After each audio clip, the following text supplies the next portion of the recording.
목사님이 말씀을 한 구절을 오늘 이제 창조 질서 동성애에 대해서 하겠지만 그 전에 계속 묵상하게 된 말씀 한 구절이 있어요. 이 말씀을 잠깐 나누고 오늘 설교를 함께 하려고 합니다. 우리 요한계시록 14장 12절 말씀을 우리 성경 친구들 있죠? 네. 요한계시록 14장 12절 말씀을 우리 짧게 함께 나누고 말씀을 들읍시다. 요한계시록 14장 12절 말씀입니다. 요한계시록은 성경 제일 뒤에 있죠. 14장 12절 말씀 다 찾았으면 우리 한 목소리 함께 읽겠습니다. 시작. 성도들의 인내가 여기 있나니 그들은 하나님의 계명과 예수에 대한 믿음을 지키는 자니라. 아멘. 성도들의 뭐가 여기 있다고요? 인내. 인내가 뭐죠? 인내, 참고 견디어내는 게 인내죠. 요즘 시대를 보내면서 계속 생각하게 되는 단어가 바로 이 인내라는 단어예요. 인내라는 단어. 요한계시록의 배경은 간단히 설명하면 로마의 압제 가운데 핍박 가운데 하나님에 대한 복음의 말씀과 예수 그리스도에 대한 믿음을 끝까지 지켜나가는 성도들의 모습을 보여주고 있습니다. 요한 사도는 오늘 14장 12절에 그렇게 믿음을 지켜나가는, 그렇게 하나님의 계명과 예수에 대한 믿음을 지켜나가는 성도들의 인내가 여기 있다고 말을 해주고 있어요. 우리에게 요즘 필요한 게 뭘까요? 목사님은 뉴스도 보고 여러 가지를 생각하면서 갑작스럽게 우리의 지금 이 환경들이, 어려운 문제들이 한꺼번에 다 해결되고 좋은 날이 짠하고 바로 올 것이더라고 절대 그렇게 생각하지 않아요. 길어질 수 있어요. 더 어렵고 힘들어질 수 있어요. 여러분의 앞으로의 미래가 시간이 지나면은 점점 더 밝아지고 해 뜨고 좋은 날이 오면은 참 좋겠지만 어찌 될지 우리는 한치 앞을 알지 못하고 그 전망들이 좋지만은 않아요. 그럴 때 우리에게 필요한 게 뭘까요? 우리에게 어떠한 태도와 자세가 필요할까요? 오늘 방금 짧게 읽은 요한계시록 말씀에는 성도들의 인내에 대해 이야기를 하고 있어요. 인내, 참고 끝까지 견디어내는. 우리가 어떻게 참고 끝까지 견디어낼 수 있는가? 그 부분에 대해서 앞으로 계속 말씀을 나눌 수 있으면 좋겠고, 오늘은 특별히 동성애에 대해서 말씀을 전합니다. 이거는 이제 우리 중등부도 오늘 할 거고요. 고등부 또 청년부도 동일하게 말씀을 전하게 되는데, 지난주에 이제 위 목사님이 동성애에 대해서 말씀을 전하셨고, 또 어떤 일이 있었냐면 목사님 설교 중 얘기하겠지만 이제 차별금지법이 이제 또 발의가 됐어요. 포괄적 차별금지법이. 그래서 이제 그 부분에 대해서 좀 여러분들도 알고 어떻게 우리가 대처하고 생각해야 될지에 대한 말씀 오늘 좀 나누려고 합니다. 잠깐 생각을 갖고서 또 오늘 말씀을 들어가 봅시다. 여러분, 동성애 하면은 요즘 들어서 많이 접하게 되죠. BL물이나 아니면 각종 드라마에도 여과 없이 이런 주제로 나오기도 하고, 또 여러분 학교에서나 아니면 학원에서나 주변에 심심찮게 보게 되는 내용일지도 몰라요. 여러분은 동성애 하면 어떤 생각과 어떤 마음을 갖고 있는지 시간이 되면 1대1로 한 명씩 물어보고 싶기도 한데, 먼저 동성애 하면 이 논란이 가장 첨예하죠. 한번 PPT 보여줘 보시겠어요? 동성애 하면은 뭐예요? 선천적이냐 후천적이냐. 이게 뭘 의미하죠? 태어날 때부터 동성을 사랑하게 되는 그러한 유전자를 갖고 그러한 내 구조를 갖고 그렇게 태어나서 어쩔 수 없이 그러한 성향 가운데 지내게 되는 거냐, 아니면 그게 아니라 환경과 여러 가지 외부적인 요인을 통해서 그렇게 되는 거냐, 여기에 대한 첨예한 논란이 있어요. 여러분은 어떻게 생각해요? 동성애는 선천적인 경향이 큰 것 같아요? 아니면 후천적인 경향이 큰 것 같아요? 이 부분에 대해서 2017년에 갤럽에서 조사를 했어요. 갤럽에서 동성애 선천성에 대한 설문조사를 했더니 약 절반에 가까운 49%는 이거는 동성애는 양육이나 사회적 환경에 의해서 길러지는 후천적인 것이다라고 말을 했고, 또 30%에 가까운 28%는 그게 아니라 선천적으로 타고나는 것이다. 23%는 이제 기타의 의견이 있었습니다. 아직까지 우리나라의 이 2017년이긴 하지만 뭐 조금 변화가 있을지 모르겠어요. 어쨌든 아직 우리나라의 시각에는 그래도 이것은 후천적인 그런 경향이 크다라는 게 과반수 절반을 차지하고 있습니다. 여러분 어떻게 생각할지 모르겠어요. 근데 동성애가 그럼 한번 고민을 한번 해봅시다. 가장 큰 논란이 된 이 부분에 대해서 선천적이면 어쩔 수 없고 해도 괜찮은 것인가? 어떻게 하겠어요? 선천적인데 태어날 때부터 그렇게 태어났는데 그러면 거기에 대해서 누가 뭐라고 말할 수 있겠어요? 나도 내가 원해서 그러는 게 아니라 내가 그렇게 태어났다면. 그래서 이 동성애에 대한 찬반에 있어서 이게 굉장히 중요한 핵심을 포인트를 사람들이 얘기를 하죠. 선천적으로 태어났기 때문에 그런 경향이 크다. 그러니까 그 사람들은 그렇게 하는 부분에 대해서 인정을 해줘야 된다. 그렇게 말하는 게 있어요. 또 반대로 후천적이면은 진짜 개 극혐이다, 개 쓰레기들이다. 어떻게 생각만 해도 뭐 이런 사람도 있을 수 있어요. 목사님도 생각만 해도 아찔해요. 근데 그렇다면 뭘 가지고 어떻게 해서 이게 선천적인지 후천적인지 무엇을 기준으로 어떻게 판단을 할 거냐. 사람들이 요즘 좋아하는 거예요. 팩트, 과학적 진실. 어떻게 여기에 대해서 말을 해주고 있냐는 거죠. 그런데 아직까지도 여기에 대해서 명쾌하게 과학적 결론이 안 났어요. 뭐 특별한 뭐 염색체가 있느니 없느니 또 전혀 그렇지 않다느니 과학적으로도 논란이 많고 말들이 많아요. 결론이 나지 않았어요. 그래서 이제 등장해서 나오는 말이 이 심리학계나 이제 정신의학계에서 이렇게 얘기를 해요. 생물학적인 영향과, 그러니까 태어날 때부터 그런 성향과 또 환경적인 영향을 모두 다 받는다. 이렇게 말을 하고 있어요. 이게 이쪽이냐 반대쪽이냐 뭐 확실하게 과학적인 결론이나 뭐 명쾌한 답이 안 나오니까 또 어쨌든 일어나고 있는 사회적 현상이고, 그래서 이걸 보고 둘 다 영향이 있다라고 이야기를 하는 거예요. 그래서 이제 2017년 7월 24일 연합뉴스 기사를 재인용을 하면 이 전남대 윤강 교수님이 심리학 교수인데 이렇게 말을 했대요. 출생 전 태아 단계에서 중추신경계가 발달할 때는 생물학적인 영향을 받으며 그 생물학적 영향이 출생 이후의 환경의 요인과 복합된다고 보는 게 일반적이다. 그러니까 선천적인 영향도 어느 정도 있고 그리고 또 후천적인 영향도 어느 정도 있다. 아마 이럴 것이다라고 이 심리학적인 심리학 교수가 이렇게 말을 했어요. 그러니까 이게 한계가 있는 거죠. 되어지는 현상을 설명을 해야 되는데 명쾌하지는 못하니까 이 둘 다 어느 정도의 영향이 있을 거다라고 말을 하는 거죠. 현상만 보고 판단을 하는 한계. 근데 중요한 것은 목사님이 이제 이 자리에서 말을 하고 있는 것은 그럼 이게 뭐가 맞냐, 과학적으로 뭐가 팩트냐, 그거를 말하려는 게 아니라 지금은 하나님의 말씀을 전하는 시간이고, 목사님이 얘기하고 싶은 것은 이것이 문제의 핵심이고 본질이 아니다라는 거예요. 그럼 뭐가 본질이냐? 우리는 누구를 믿어요? 창조주 하나님 믿어요. 하나님 어떤 분이시라고 우리는 믿고 고백하죠? 하나님께서 우리를 어떻게 하셨다? 만드셨다. 그럼 이거를 누가 제일 잘 알아요? 누구한테 물어보면 돼요? 하나님한테 물어보면 돼요. 왜? 하나님이 만드셨으니까. 우리에게 있어서는 가장 중요하고 가장 본질적인 게 뭐예요? 성경. 하나님께서 어떻게 만드셨는지, 하나님께서 뭐라고 말씀하시는지가 우리에게 있어서는 그 어느 것보다 중요하고 소중하다는 거예요. 무엇이 본질인가?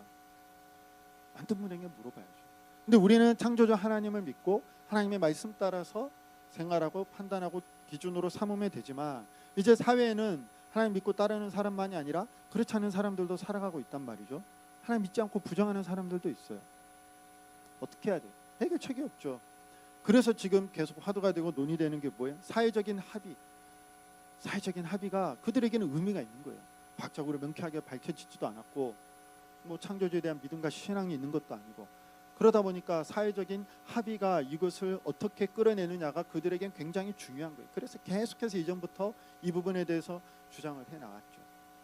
한편으로는 필요한 부분도 있어요. 목사님이 동성애가 뭐 설교 잘못했다 끌어다 그런 부분이 아니라 한편으로는 필요한 부분이 분명히 있어요. 이 부분에 있어서 뭐 인권에 대해서, 인권도 물론 하나님이 주신 거지만 사회적으로 차별받고 억압받는 자들에게 필요한 부분들이 분명히 있죠. 그들이 차별받지 않고 다른 사람들과 하나님의 형상으로 창조된 똑같은 사람으로서 누려야 될 당연한 그런 권리들이 인정받고 그들을 존중하는 것이 굉장히 중요하죠. 그런데 이 부분에 있어서 논의가 되고 있는 게 무엇이냐? 아까 목사님이 사회적 합의가 중요하다고 이야기를 했죠. 그들에게 있어서. 그래서 포괄적 차별금지법을 내세웠고 이번 국회에 올리려고 정의당에서 발의를 했고, 이제 국회에 법안이 올라가서 심사가 되려면 10명 이상의 국회의원이 발의를 해야 되는데 10명이 모아져서 드디어 처음으로 발의가 됐어요. 그래서 이제 그 부분이 논의가 될 건데, 여기에 있어서 이제 핵심적인 부분은 이 부분에 여기에서만 보면 다른 많은 부분들이 있어요. 다른 많은 부분들이 있고, 그 부분에 있어서 우리 사회에 조금 더 나은 사회를 만들기 위해서 필요한 부분들이 분명히 있어요. 그런데 이 성에 대한 이 부분에 있어서 기존에서는 이제 양성평등에 대해서 얘기를 했죠. 양성은 뭐예요? 남자와 여자 이 두 성이 평등해야 된다에 대해서 이야기를 했어요. 필요하죠. 예전에는 우리 사회에서 여자들이 얼마나 많이 억압받고 얼마나 많이 차별당하고 얼마나 많이 무시당했어요. 그렇지만 이 부분에 있어서 평등이 필요하고, 오히려 또 요즘 세상에서는 남자들이 오히려 우리가 차별을 받는 게 있다라고 막 내세우고 말을 하죠. 분명히 그런 부분들이 있단 말이에요. 남자로서 겪게 되는 이 부분에 있어서 우리가 필요한 부분들이 있다면 법을 제정하고 인식을 전환하고 서로가 서로를 존중하고 평등하게 살아갈 수 있도록 하는 부분들이 분명히 있어야 하겠죠. 그런데 여기에서 이제 뭐가 문제가 되느냐? 양성평등이 아니라 이제 뭘 주장하고 있냐면 성평등을 주장을 하고 있어요. 그렇다면 양성에서 성평등으로 이야기가 되냐면 뭐가 문제가 되냐면은 이 성을 단순히 우리는 남자 여자 딱 이걸로만 구분을 짓고 두 가지만 생각을 하고 있는데, 그렇지 않은 이제 수많은 성에 대해서 이야기를 하고 그것들도 똑같이 하나의 성으로서 존중받고 차별받아서는 안 된다라는 것을 이야기를 하고 있어요. 예를 들어 목사님 잘 여기에 대해서 목사님 뭐 구체적으로 잘 모르지만 어쨌든 성소수자들 여러분이 생각하고 볼 수 있는 그들에 대해서 그들의 성적 지향을 차별하거나 금지해서는 안 된다라고 이제 법안을 발의를 했죠. 이런 상황이에요. 지금 이런 상황이에요. 그럼 우리는 어떻게 해야 될 것이냐? 아까 목사님이 얘기를 했지만 우리는 하나님의 피조물이고 하나님께서 우리를 창조했다라고 믿는 그런 믿음의 신앙인으로서 우리는 하나님께서 그러면 이 세상을 어떻게 창조하셨냐? 하나님 창조하신 이유와 목적이 무엇이고 인간 창조의 본질이 무엇인지를 우리가 말씀을 통해서 먼저 바라보는 것이 더 중요하다라는 것이. 창조주 하나님과 성경을 떼놓고 뭐가 맞냐, 과학적 증거가 뭐냐, 이걸 사회적으로 어떻게 바라봐야 되냐, 인권이 어쩌냐, 그 문제를 따지기 전에 먼저 하나님의 말씀을 우리가 봐야 된다는 거죠. 자, 그래서 여기에서 중요한 질문이 있어요. 첫째가 뭐예요? 하나님이 인간을 어떻게 창조하셨는가? 두 번째, 하나님이 인간을 왜 창조하셨고 그 인간이 무엇을 하기를 하나님께서 원하시는지. 그리고 세 번째로 하나님께서 인간을 창조하실 때 남자와 여자로 창조하셨단 말이에요. 하나님 왜 남자와 여자로 창조하셨고 그것이 어떤 의미를 갖고 있는지 우리가 먼저 성경적인 인식을 바로 하는 가운데 동생에도 다른 문제들도 바라볼 수 있어야 한다는 거죠. 그래서 오늘 우리가 창조에 대한 창세기 말씀을 함께 읽었어요. 우리가 너무나 많이 들었죠. 수없이 지겹게 많이 들었죠. 그렇지만 한 번 더 봅시다. 창세기 1장 27절에 하나님이 인간을 어떻게 창조하셨어요? 하나님이 뭘로 창조하셨다? 자기 형상, 곧 하나님의 형상대로 하나님께서 창조하셨다라고 말을 하고 있어요. 인권이 뭐예요? 인간으로서 마땅히 누려야 될 권리라는 거죠. 그러면 그 인권이 왜 존중받아야 되고 왜 모든 인간이 마땅히 그런 권리를 누려야 되느냐? 그 딴 데서 온 거 아니에요. 천부인권 사상 여러분 다 배웠죠? 그게 어디로부터 시작돼요? 여기에서부터 시작돼요. 이 창세기 1장 이 말씀으로부터 시작돼요. 왜? 인간 한 사람 한 사람은 누구의 형상으로? 하나님의 형상으로 지음받은 그런 하나님의 모습을 갖고 있는 그러한 사람이기 때문에 그 한 사람 한 사람이 소중하며 그 사람이 하나님의 사람으로서 받고 누려야 될 권리를 존중해 줘야 된다는 것이 천부인권 사상이고, 여기에서부터 인권이 나온 거예요. 그래서 인권을 얘기할 때는 창조주 하나님으로부터 부여받은 권리에 대해 이야기하지 않고는 인권에 대해서 제대로 이야기할 수 없어요. 물론 법으로서 또 사회적 합의로서 어느 정도 누려야 될 인권에 대한 부분들과 또 생각과 이야기들이 있겠죠. 그러나 본질적으로는 근원을 따지고 들면은 결국 여기에서부터 시작이 되는 거예요. 인간은 어떻게 창조되었냐? 하나님의 형상으로 창조되었다. 그래서 한 사람 한 사람이 굉장히 소중하고 의미 있는 존재다. 우리는 그렇게 창조되었다라는 것을 여러분이 먼저 인식을 해야 돼요. 그러면 여기서 우리가 이제 또 질문을 던져볼 수 있죠. 그러면 왜 하나님께서 우리 인간을 다른 동물과 똑같이 만들지 않고 하나님의 형상으로 특별한 모습으로 하나님께서 창조하셨는가? 거기에 대해 우리가 질문을 던질 수 있어요. 왜 하나님이 우리를 하나님 형상으로 창조하셨나? 우리 창세기 1장 26절 말씀을 같이 한번 읽어보겠습니다. 창세기 1장 26절 말씀 시작. 하나님이 이르시되 우리의 형상을 따라 우리의 모양대로 우리가 사람을 만들고 그들로 바다의 물고기와 하늘의 새와 가축과 온 땅과 땅에 기는 모든 것을 다스리게 하자 하시고. 자, 여기에서 하나님의 형상이 굉장히 중요한 의미가 있어요. 옛날 고대 근동 사회에서는 왕을 어떻게 생각을 했냐면 왕을 신의 대리자로 여겼어요. 왕은 어떤 사람이에요? 자기 마음대로 하잖아요. 자기 마음대로 통치하고 다스리는, 물론 법전이 있어서 법에 의해 하는 왕도 있지만 일단 기본적으로 왕에 대한 개념은 신의 대리자로서 이 땅에 있는 여러 모든 백성들을 통치할 권한을 누가 갖고 있어요? 왕이 갖고 있어요. 왜? 왕은 누구니까? 신의 대리자니까. 여러분 스핑크스의 피라미드 앞에 스핑크스가 있잖아요. 그 뭐예요? 신의 형상으로 만들어 놓은 거예요. 또 왕의 피라미드를 만들고 왕의 형상을 만들고 곳곳에 세워놔요. 왜? 왕의 통치가 여기까지 미친다라는 거예요. 형상이 굉장히 중요한 의미를 갖고 있어요. 우리를 하나님께서 왜 하나님의 형상으로 창조하셨냐? 똑같아요. 하나님의 우리는 뭘로 창조된 거예요? 하나님의 대리자로. 하나님께서 창조하신 아름다운 세상을 하나님의 뜻대로 하나님의 형상인 우리가 어떻게 하도록? 다스리도록 하나님께서 우리를 하나님 형상으로 창조하신 거예요. 그래서 1장 26절에 우리 형상대로 만드는데 그렇게 만들어서 뭘 하게 하자고요? 다스리게 하자고요. 다스리게. 하나님의 형상으로서 하나님의 대리자로서 이 세상을 다스릴 수 있도록 하나님께서 우리를 만드셨고 그 사명을 주셔서 이 땅을 우리가 살아가게 하셨단 말이죠. 그래서 우리에게는 굉장히 중요한 사명이 있어요.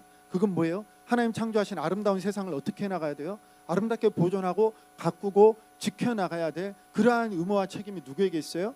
하나님의 형상인 하나님의 대리자인 우리에게 있는 거예요. 그런데 우리가 그것을 제대로 죄로 인해서 이게 깨어지고 하지 못하자 로마서에 보면 온 피조 세계가 어떻게 하고 있다고? 고통받고 있다고 말씀을 하고 있죠. 우리가 특별한 존재로 지음받은 이유는 무엇이냐? 하나님의 형상으로서 이 세상을 다스리고 이 세상을 보존하고 지키는 자로 하나님께서 만드시기 위해서 그렇게 창조하셨다는 거예요. 그래서 그 다음 말씀을 보면 우리 1장 28절을 봅시다. 1장 28절을 계속해서 함께 읽겠습니다. 시작. 하나님이 그들에게 복을 주시며 그들에게 이르시되 생육하고 번성하여 땅에 충만하라. 땅을 정복하라. 바다의 물고기와 하늘의 새와 땅에 움직이는 모든 생물을 다스리라 하시니라. 이 말씀 그대로 띄워줘 보세요. 하나님께서 인간을 창조하신 다음에 인간에게 뭘 주셨어요? 뭘 주셨어요? 복을 주셨어요. 그런데 하나님께서 주신 복이 뭘로 나타나요? 그 다음 오렌지색 글씨가 뭐예요? 생육하고 번성하고 땅이 어떻게? 충만케 되는 거예요.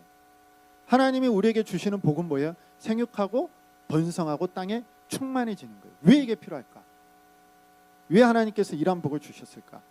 하나님께서 우리 인간을 창조하신 목적이 뭐라고요? 하나님 형상으로 창조하신 목적이 온 세상을 어떻게 하라? 다스리게 하기 위해서. 다스리게 하기 위해서. 그래서 인간이 세상 곳곳에 하나님 창조하신 세상 온 땅 가운데 생육하고 번성하고 땅에 충만해서 있는 그 곳곳마다 땅끝까지 하나님의 형상으로서 하나님의 목적대로 아름다운 세상을 다스려 나가라는 그러한 일을 우리에게 주셨고 그 일을 해나갈 수 있도록 하나님께서 우리에게 복을 주시고 생육하고 번성해서 땅에 충만하라고 말씀을 해주신 거예요. 그래서 충만한 가운데 움직이는 모든 생물들을 하나님 뜻대로 다스리도록 우리를 만들어 주셨다라는 거예요. 우리는 그런 존재라는 거예요. 하나님께서 인간을 왜 만드셨다? 온 세상을 다스리도록 하나님의 뜻대로 다스리도록 그렇게 만들어 주셨어요. 자, 여기까지 두 번째 질문에 대해 말씀을 나눴고, 그러면 성경에서 말하고 있는 세 번째, 남자와 여자를 그럼 하나님이 왜 창조하셨냐? 왜 창조하셨냐? 가장 기본적으로는 첫째는 생육하고 번성해서 땅에 충만하기 위해서는 어떻게 해야 돼요? 자, 동물들이 그냥 얘기합시다. 생육하고 번성하고 땅에 충만하기 위해서는 뭐를 해야 돼요? 뭐 해야 돼, 가연아? 생육하고 번성하고 충만하기 위해서는 뭘 해야 돼? 결혼을 해서 뭘 낳아야 돼? 아기를 낳아야지. 자손을 낳아야 되는 거예요. 충만하기 위해서. 그래서 하나님께서 뭘 만드셨어요? 남자와 여자를 만드시고 둘이 결합하여서 가정을 이루고 한 몸이 되고 자녀를 출산하고 그렇게 생육하고 번성해서 땅에 가득해지는 그러한 복을 하나님께서 주셨어요. 남자와 여자를 창조하신 하나님의 이유예요. 목적. 또 하나가 있어요. 하나님께서 아담을 지으시고 그 다음에 그가 혼자 있는 거, 이건 목사님 여러 번 설교를 했어요. 여러분 아마 익숙할 거예요. 하나님께서 아담이 혼자 있는 것을 보시고 뭐라고 말씀하셨다고요? 좋지 않다. 보고 다 좋다고 했는데 아담을 만드시고는 보기에 좋지 않다고 했어요. 왜? 혼자 있기 때문에. 그래서 하나님께서 뭐라 말씀하시냐? 2장 18절 우리 한번 같이 읽겠습니다. 중간에 있죠. 2장 18절 시작. 여호와 하나님이 이르시되 사람이 혼자 사는 것이 좋지 아니하니 내가 그를 위하여 돕는 배필을 지으리라. 하나님께서 남자와 여자를 창조하셨어요. 그런데 이렇게 창조하신 이유가 뭐예요? 소유물이 아니라 뭐로? 돕는 배필로 상호 보완하고 서로 돕고 협력해서 하나가 돼서 뭘 하기 위해서? 하나님께서 말씀하신 창조의 명령을 하나님께서 지으신 목적을 이루어 가도록 하나님께서 남자와 여자를 만드셨다는 거예요. 창조의 이게 원리예요. 누구의 소유물이 아니에요. 여자는 남자의 소유물이에요? 아니죠. 또 반대로 남자는 여자의 소유물이에요? 아니에요. 서로 어떤 존재예요? 돕는 배필, 상호 보완, 함께 하나 되어서 창조의 명령을 이루어갈 그러한 존재로 하나님께서 남자와 여자를 만드셨다는 거예요. 그래서 노예제도가 왜 잘못됐어요? 제국주의가 왜 잘못됐어요? 그 근거를 우리는 어디에서 찾을 수 있어요? 성경에서 찾을 수 있는 거예요. 우리를 하나님께서 그런 존재로 만들지 않으셨다. 자, 그렇다면 이 창조의 원리는 뭐냐? 연합. 서로 다른 두 개가 연합될 때 그 풍성함을 누릴 수 있어요. 창조하신 하나님의 창조의 세계를 보세요. 하나님이 창조하실 때 쌍으로 말씀하시고 창조하세요. 자, 빛이 있으면 또 뭐가 있었죠? 빛과 어둠이 있었죠. 또 하나님이 하늘과 뭘 창조하셨죠? 하늘과 땅을 창조하셨죠. 또 바다와 육지를, 남자와 여자를, 또 궁창의 큰 광명체와 작은 광명체라고 설명을 하죠. 한 개 한 개를 말씀하시는 것이 아니라 쌍으로 말씀을 하세요. 궁극적으로 계시록 마지막에 있어서 창조의 이제 마지막 장면에 새 창조가 일어날 것인데 그 새 창조는 뭐야? 새 하늘과 새로운 땅. 그냥 새 하늘이 아니야. 그냥 새 땅이 아니야. 그리고 또 성경에 보면은 뒤에 뭐가 많냐? 그리스도 예수님과 교회의 어린 양의 혼인잔치. 서로 다르지만 그러나 두 개가 상호 보완하고 하나로 짝을 이루어서 연합하는 것의 그 의미에 대해 성경은 계속해서 말씀을 해주고 있어요.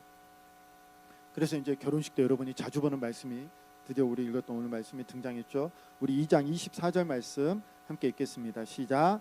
남자가 부모를 떠나 그의 아내와 합하여 둘이 한 몸을 이룰지로다. 그의 아내와 합하여 둘이 어떻게 된다? 하나요. 명백하게 성경은 뭐라 말을 하고 있어요? 둘이에요. 둘인데 남자와 여자가 이렇게 따로따로 둘인데 그 둘이 합해져서 뭐가 된다? 하나가 된다. 한 몸이 된다. 그게 뭐예요?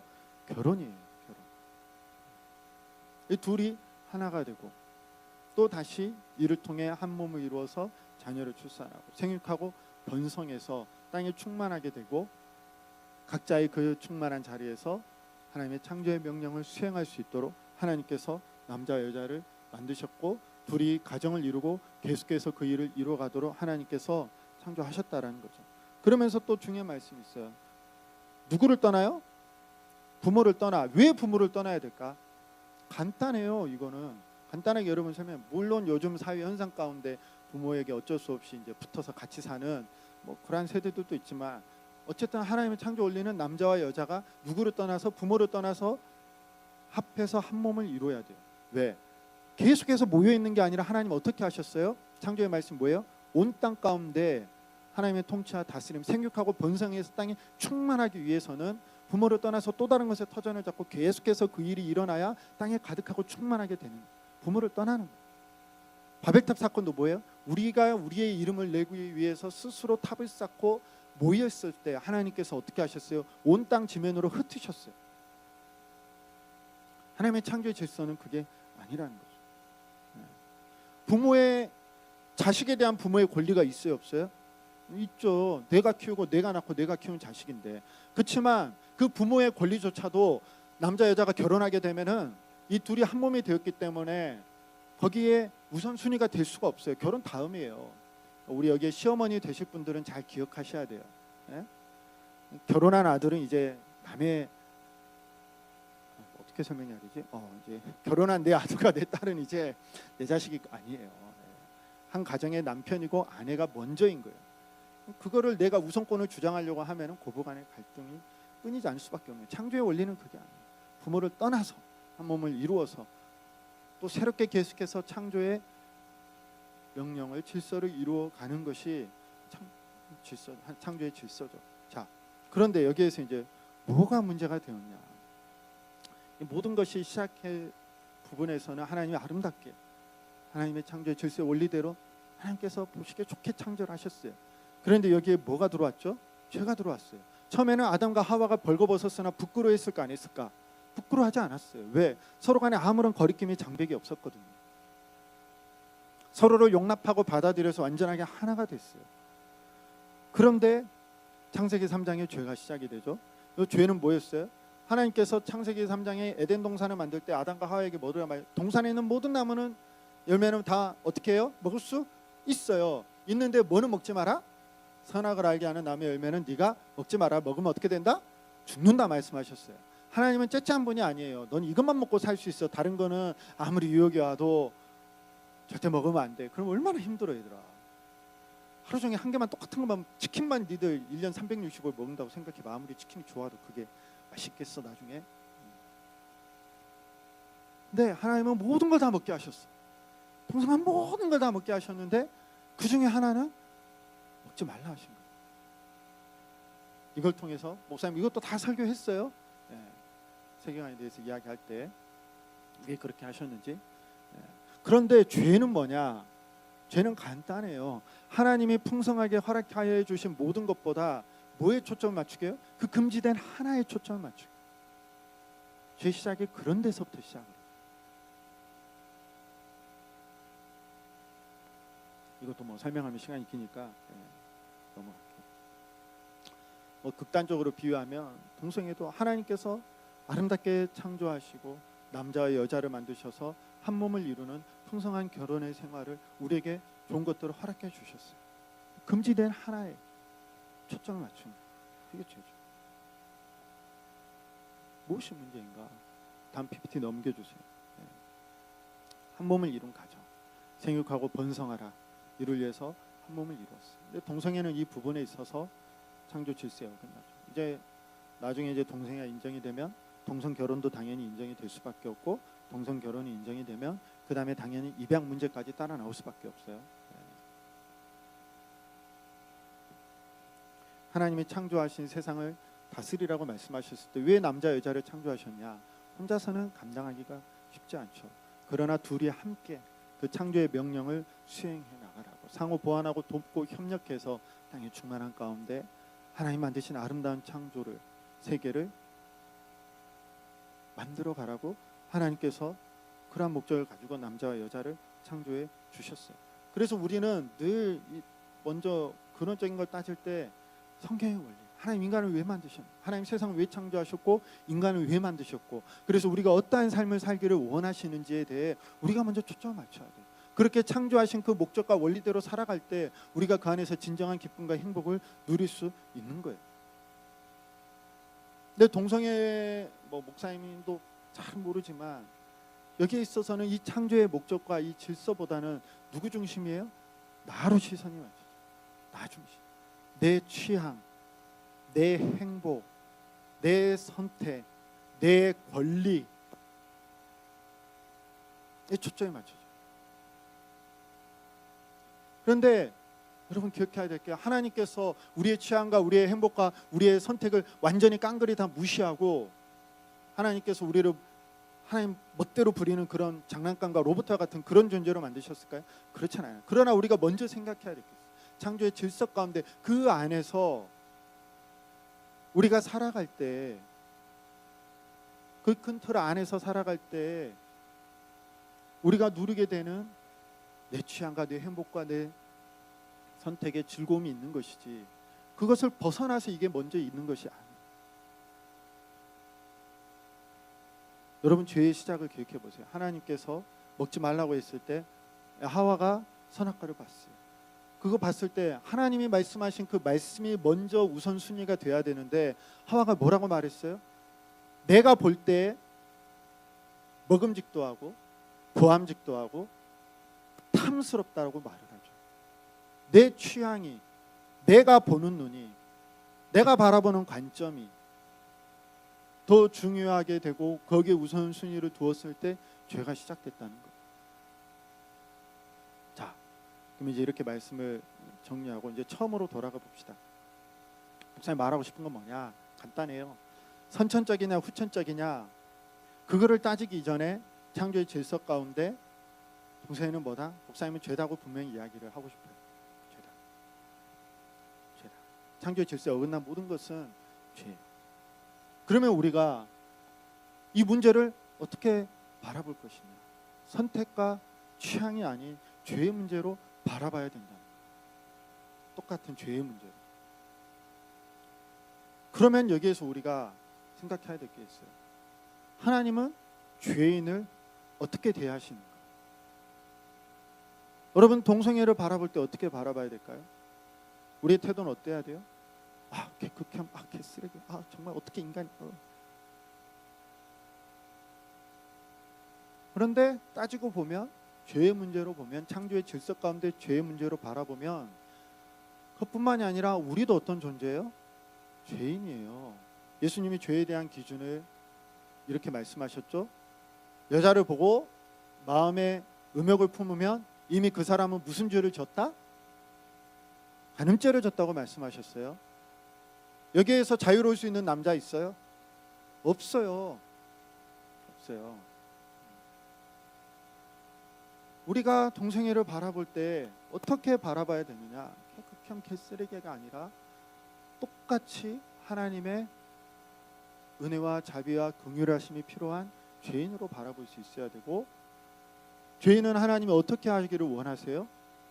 죄 문제를 가운데 예수 그리스도 앞에 고백하고 회개하고 다시 돌아오기를 원하시죠. 이런 말을 하는 사람이 있을 수 있어요. 목사님, 선천적이면 어떡하시래요? 그거 하나님이 잘못한 거 아니에요. 왜 그렇게 만드셔가지고 그런 성향을 갖게 하셔서 그런 죄를 짓게 하시는데, 그럼 그건 하나님 잘못한 거 아니에요? 하나님 문제 아니에요? 근데 그 모든 걸 떠나서 분명히 말해, 선천적이고 후천적이고 그 다 떠나서 우리 인간이라는 존재 자체에 대해서 더 근원으로 우리는 들어가서 성경의 시각으로 볼 수 있어야 되는데, 우리 인간이라는 존재 자체는 어떤 사람이에요? 죄를 지은 인간이에요. 모든 사람이 다 죄인이에요. 선천적이네 후천적이네 그런 거 할 것 없이 모든 사람들이 다 죄인이에요. 그래서 성경에는 뭐라고 말씀하셨냐면, 아담과 하와 이후로 그 다음부터 태어나는 모든 사람들이 다 어떤 존재들이다? 다 죄인들이다. 어쩔 수 없어서 죄를 지을까요? 아니야 얘들아. 내가 그런 성향을 갖고 있기 때문에 어쩔 수 없이 나는 그렇게 죄를 지었어요. 그게 변명과 핑계거리가 되가요? 아니에요. 전 사이코패스적인 기질을 갖고 태어났기 때문에 저는 아무런 양심의 가책과 그런 죄책감을 느낄 수 없어서 내가 그런 잘못을 하고 쿡 하고 한번 찔렀어요. 저는 아무런 잘못이 없어요. 왜? 저는 그렇게 태어났으니까. 그러면 그게 모든 문제가 다 해결이 돼요? 아니에요. 그렇지 않아요. 우리 인간이란 존재는 아담과 하와 이후로 모두가 다 어떤 존재다? 죄인이다. 어쩔 수 없이 죄를 지었기 때문에 괜찮다? 아니에요. 죄에 대한 심판이 있고 죄에 대한 구원과 회복의 길 열어주신 하나님께 나아가야 돼. 그런 존재가 바로 우리 인간이라는 거예요. 말씀을 정리를 합시다. 그럼 우리가 어떻게 돼야 되느냐? 동성애에 대한 이런 성경적인 시각과 우리의 이런 가치관들을 비난하는 자들이 있어요. 경멸하는 자들이 있어요. 넌 어떻게 그 사람들에 대해서 그렇게 생각하고 바라볼 수 있냐? 그때는 우리는 어떻게 해야 돼요? 여러분 분명하게 말해줘야 돼요.